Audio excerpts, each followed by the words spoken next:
नमस्ते, नमस्कार। हम लोग शुरू करेंगे अपनी क्लास। तो हम लोगों को आज पढ़ना है विलोम शब्द। ठीक है, आप सभी लोग जानते हो इससे पहले हम लोग 3 सेट कर चुके हैं और जिस भी छात्र ने अभी तक नहीं किए हैं 3 सेट तो वो कर सकते हैं। ठीक है, प्लेलिस्ट आपकी बनी हुई है, अलग अलग बनी है, पूरी शब्दावली की एक साथ बनी हुई है और टॉपिक के हिसाब से भी बनी हुई है। ठीक है, तो शुरुआत करते हैं बिना देर किए हुए। आज हम करेंगे चौथा सेट। तो सबसे पहले हमारे सामने पहला शब्द है हमारा मानवता। मानवता का विलोम होगा नृशंसता। नृशंसता का मतलब हो गया यानी पशुता कह सकते हैं हम, और इसका दूसरा शब्द ना पशुता भी आ जाएगा। ठीक है, पशुता। तो मानवता का मतलब होता है मनुष्य के गुण। ठीक है, मनुष्य के गुण। और नृशंसता मतलब हो गया राक्षस के गुण या पशु के गुण कह सकते हैं। ठीक है, जिसमें मानव के गुण ना हो। आगे शब्द आता है हमारा, शब्द है रथी।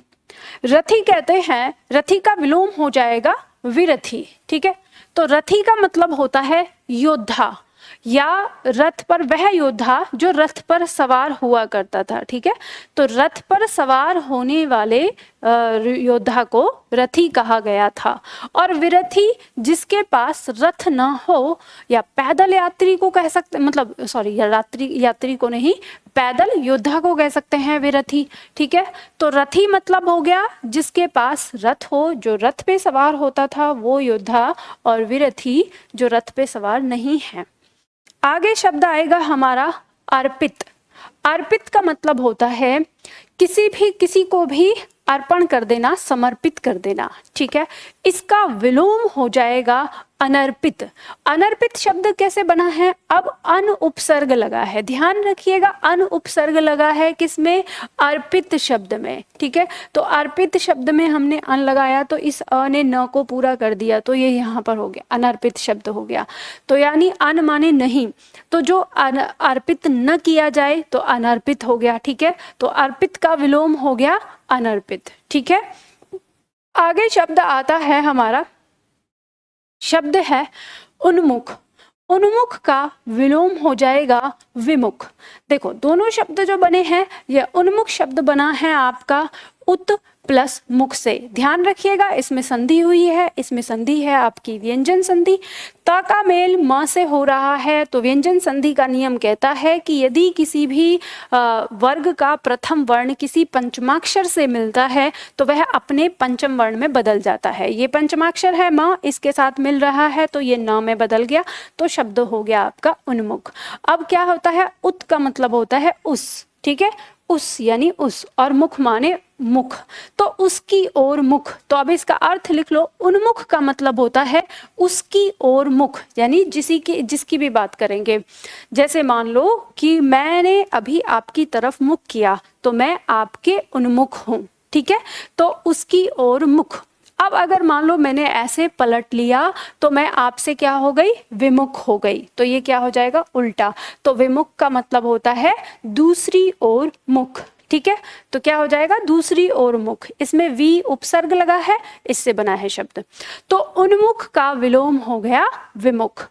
आगे शब्द आता है हमारा उपचार। उपचार का मतलब होता है इलाज, किसी भी चीज का इलाज करना। अब इसका विलोम हो जाएगा, उपचार का विलोम हो जाएगा अनुपचार। अब फिर से देखो शब्द को आप देखोगे तो यह भी उपसर्ग से बना हुआ है। तो अब जब शब्द की पहचान आप कर लोगे तो इसमें लगा है अन उपसर्ग, अन प्लस उपचार। तो अनुपचार शब्द है तो ये ऊ जो है ना को पूरा कर देता है, तो अनुपचार शब्द हो गया। तो उपचार यानी इलाज करना। ठीक है, तो अनुपचार मतलब इलाज नहीं करना, इसका उत्तर हो जाएगा। तो यहाँ पर हमारा विलोम हो गया उपचार का विलोम अनुपचार। आगे शब्द है कृत्रिम। कृत्रिम का विलोम हो जाएगा प्राकृतिक। तो कृत्रिम का अर्थ होता है बनावटी या जो मानव के द्वारा बनाया गया है, इसका विलोम है प्राकृतिक। प्राकृतिक मतलब जो प्रकृति के द्वारा बनाया गया है, यानी जो ईश्वरीय शक्ति के द्वारा बनाया गया है या जो बनावटी नहीं है। ठीक है, तो कृत्रिम हो गया जो मानव के द्वारा बनाया गया है, बनावटी, और प्राकृतिक हो गया जो ईश्वर के द्वारा बनाया गया है। तो कृत्रिम का विलोम प्राकृतिक, और प्राकृतिक की जगह कभी कभी नैसर्गिक भी आ जाता है। ठीक है, तो नैसर्गिक क्या है? नैसर्गिक है प्राकृतिक का विलोम, सॉरी पर्यायवाची। तो यानी नैसर्गिक और प्राकृतिक का मतलब एक ही होता है। तो अगर कृत्रिम का विलोम कभी नैसर्गिक भी आता है तो ये मत सोचना कि मैम आपने तो प्राकृतिक पढ़ाया था। तो यानी प्राकृतिक के जितने भी पर्यायवाची हैं वो इसका विलोम हो सकते हैं, किसके? कृत्रिम के। ठीक है, अब आगे शब्द आता है हमारा जोड़। शब्द है जोड़, जोड़ का विलोम हो जाएगा घटाना। तो अब देखो ये निर्भर कर रहा है, यहाँ जोड़ का मतलब है किसी चीज को जोड़ने से, ठीक है, अंकों को आपस में जोड़ने से मतलब है। तो इसका जो विलोम है वो हो गया घटाने से, तो अंकों को आपस में क्या हो गया? घटाने से। ठीक है, अब मान लो हम इसे ऐसे भी कह सकते हैं कि हम पैसे जोड़ रहे हैं। ठीक है, तो पैसे जोड़ रहे हैं तो जोड़ना, और फिर वही पैसे खर्च होते जा रहे हैं तो मतलब हम घटाते जा रहे हैं। ठीक है, तो ये इस जोड़ का विलोम हो गया घटाना। आगे शब्द है हमारा एकाधिकार। एकाधिकार का विलोम हो जाएगा सर्वाधिकार। देखो शब्द आपका क्या बना है? एक से बना है, एक प्लस अधिकार। ठीक है, तो एकाधिकार हो गया। अब इसमें क्या है? संधि लगी है संधि कर लो आप, एक प्लस अधिकार। अब इसमें दीर्घ संधि है। ठीक है, इसका अ और इसका अ मिलके हो गया आ, तो एक अधिकार। तो मतलब जिस पर किसी एक का अधिकार हो तो वो क्या हो जाएगा? एकाधिकार हो जाएगा। सर्वाधिकार, सर्व प्लस अधिकार। तो सर्व का मतलब, अब देखो इसे आप लिख लो ना, सर्व प्लस अधिकार, तो इसमें भी दीर्घ संधि हुई है हमारी। ठीक है, तो ऐसी चीजों को तो आप समझ ही सकते हैं। अंतिम अ और ये अ मिलकर बना है सर्वाधिकार। तो सर्व, सर्व का मतलब सभी। तो जिस पर किसी एक का अधिकार है वो एकाधिकार हो गया, और जिस पर सब का अधिकार है वो सर्वाधिकार हो गया। अब इसे आप ऐसे समझ सकते हो कि एकाधिकार निजी संपत्ति को कहते हैं। ठीक है, निजी संपत्ति जो होती है किसी व्यक्ति की, और सर्वाधिकार सरकारी को कह सकते हैं क्योंकि उस पर सबका अधिकार होता है। ठीक है, चलो आगे बढ़ते हैं। अगला पॉइंट आता है, पॉइंट नंबर नेक्स्ट, अगला पॉइंट साक्षर। साक्षर का विलोम हो जाएगा निरक्षर। ठीक है, साक्षर, अब ये भी शब्द बना है स प्लस अक्षर से ही ध्यान दीजिएगा, इसमें भी फिर संधि हुई है। अब आप कैसे पहचानते हैं ना? शब्द को पहचानते हैं, इसका अ और इसका अ मिलकर आ बना रहे हैं, शब्द हो गया साक्षर। ठीक है, तो साक्षर का मतलब हो गया पढ़ा लिखा होना, यानी जिसे अक्षर का ज्ञान हो। ठीक है, तो जिसे अक्षर का ज्ञान हो वो क्या हो जाएगा? साक्षर कहलाएगा। और इसका विलोम हो जाएगा निरक्षर। तो फिर शब्द जो है ये बना है निर। ठीक है, निर प्लस अक्षर से बना है शब्द, निर प्लस अक्षर, ये अ इस रा को पूरा कर देता है, शब्द हो जाता है निरक्षर। यानी जिसे अक्षर का ज्ञान ना हो तो वो क्या हो गया? निरक्षर हो गया। ठीक है, तो साक्षर का विलोम हो गया निरक्षर। ठीक है, अब आता है शब्द आपका आगे मितव्ययी। मितव्ययी का विलोम हो जाएगा अपव्ययी। मित का मतलब होता है थोड़ा। ठीक है, थोड़ा, कम। व्ययी माने खर्च करने वाला। ठीक है, तो व्यय में ई लगाया। अब देखो प्रश्न ऐसे भी आ सकता है, मित व्यय आ सकता है। मान लो शब्द आ गया मित व्यय, तो मित व्यय और मित व्यय में क्या अंतर है? इसमें ई लगा दिया तो ई का मतलब करने वाला या करने वाली। ठीक है, ये हो गया। और मित व्यय का मतलब होता है थोड़ा खर्च। ठीक है, और मित व्यय का मतलब हो गया थोड़ा खर्च करने वाला।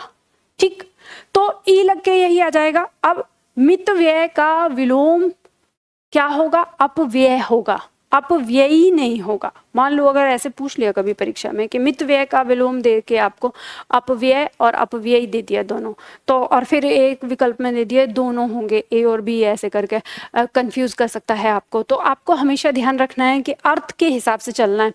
ई लग जाएगा तो वाला वाली हो जाएगा, और ई हट जाएगा तो यहाँ पर मतलब उसका अपना संज्ञा हो जाएगा।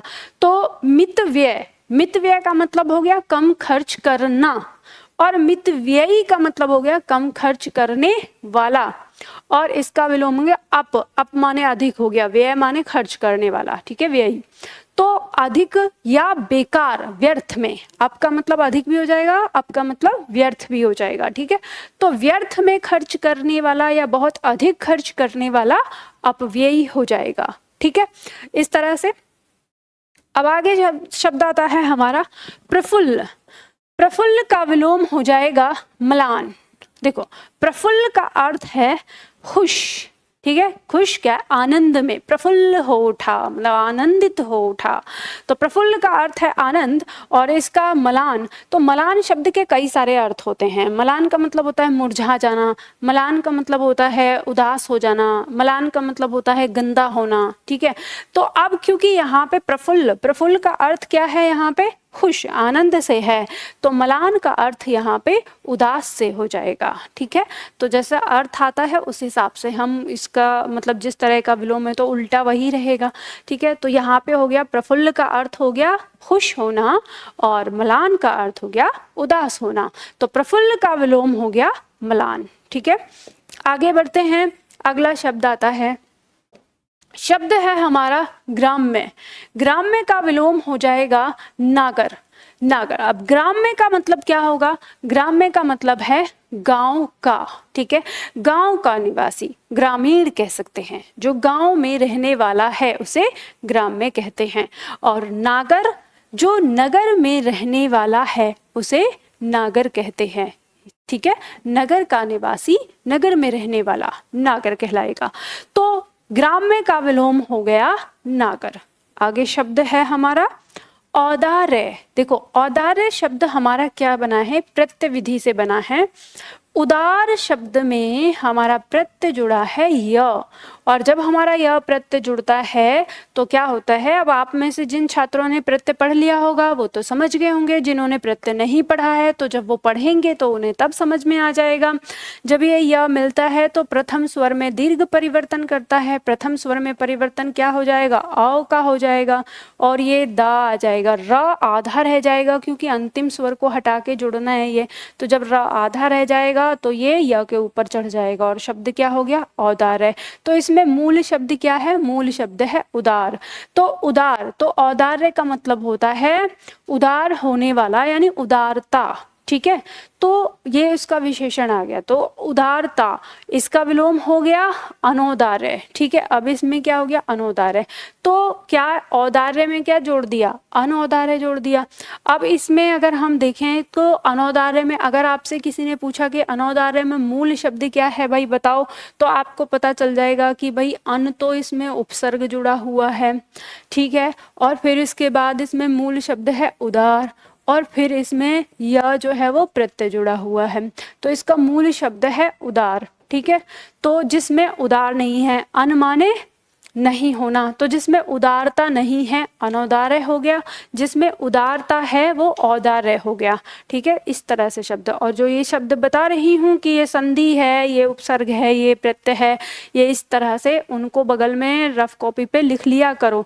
लिखने से क्या होगा कि इससे आपको ये चीज़ पता चल पाएगी कि जो यहाँ पे आप शब्द अभी लिख रहे हैं, आगे अगर परीक्षा में आ गया इन्हीं में से ही, तो आपके दिमाग में पहले से ही रहेगा, ठीक है। चलो आगे शब्द है हमारा धनवास।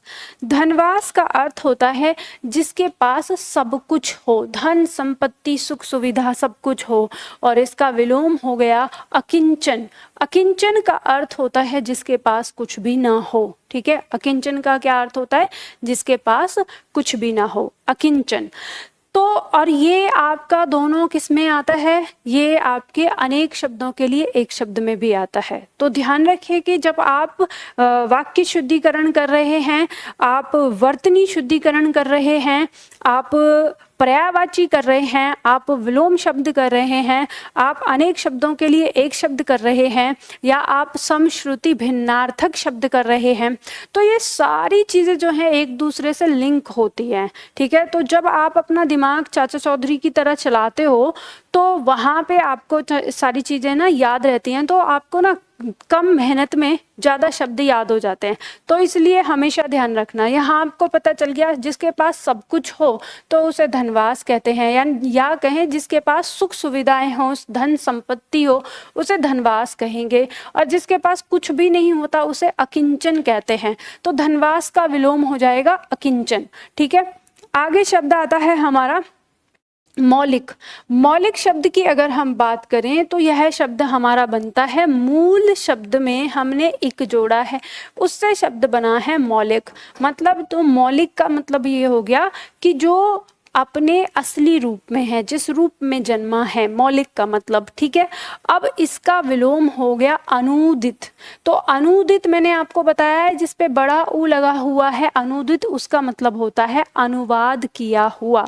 और जिसका अनुवाद किया हुआ है तो मतलब उसमें परिवर्तन किया गया है।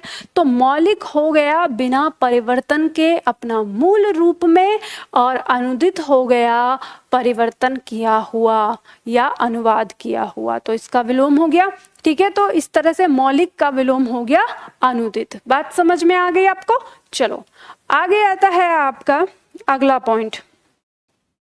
अगला पॉइंट आता है स्वतंत्रता पूर्वक। स्वतंत्रता पूर्वक का विलोम हो गया दासता पूर्वक। ठीक है, अब स्वतंत्रता पूर्वक मतलब जिसे, जो स्वतंत्र हो, ठीक है, स्वतंत्रता के साथ हो, आजाद हो। ठीक है, और दासता मतलब गुलामी के साथ। ठीक है, तो पूर्वक यानी जो आजादी के साथ है स्वतंत्रता पूर्वक, और जो गुलामी के साथ है दासता पूर्वक। आगे शब्द आता है हमारा गुरुता।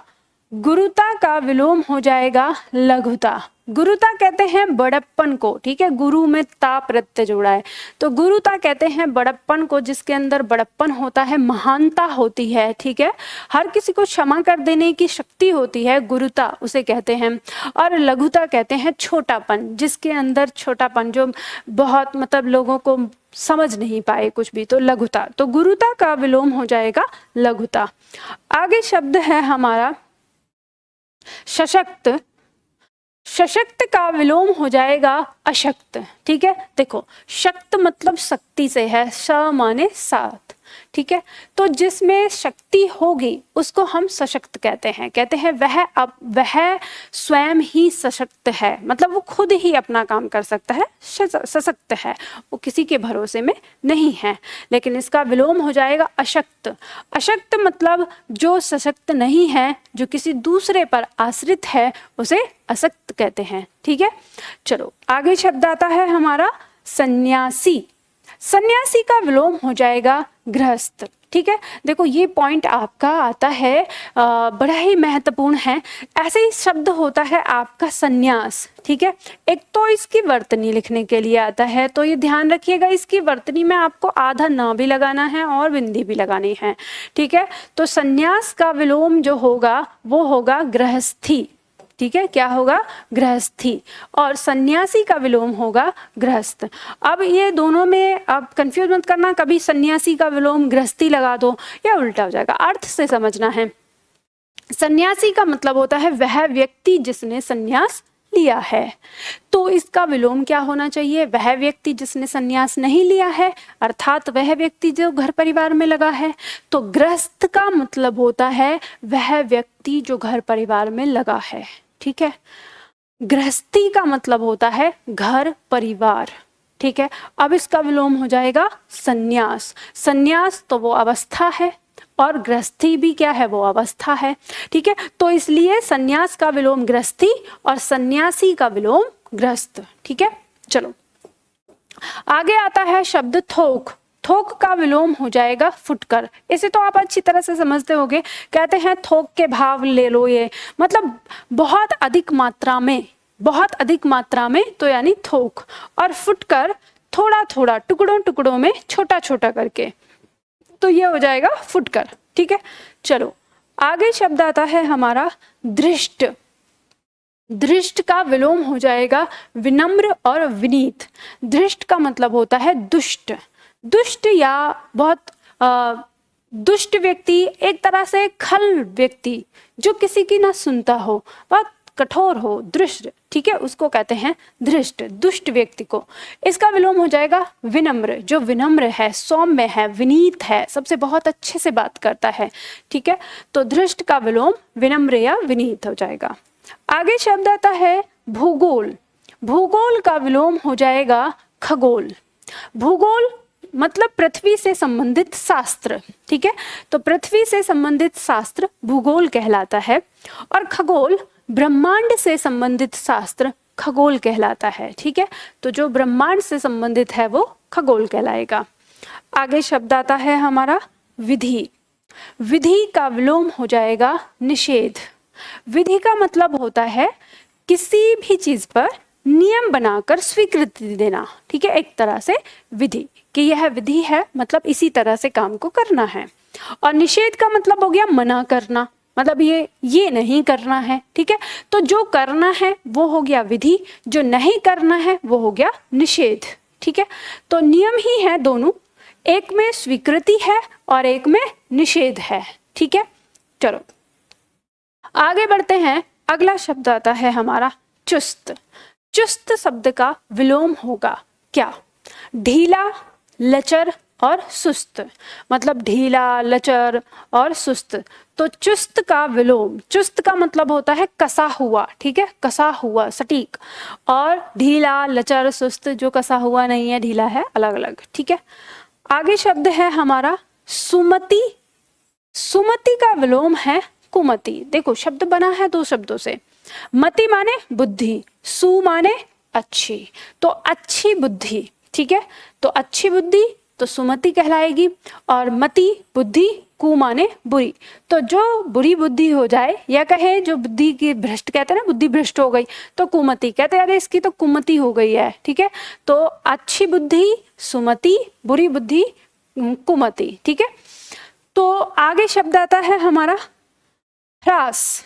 ह्रास का विलोम हो जाएगा विकास या वृद्धि।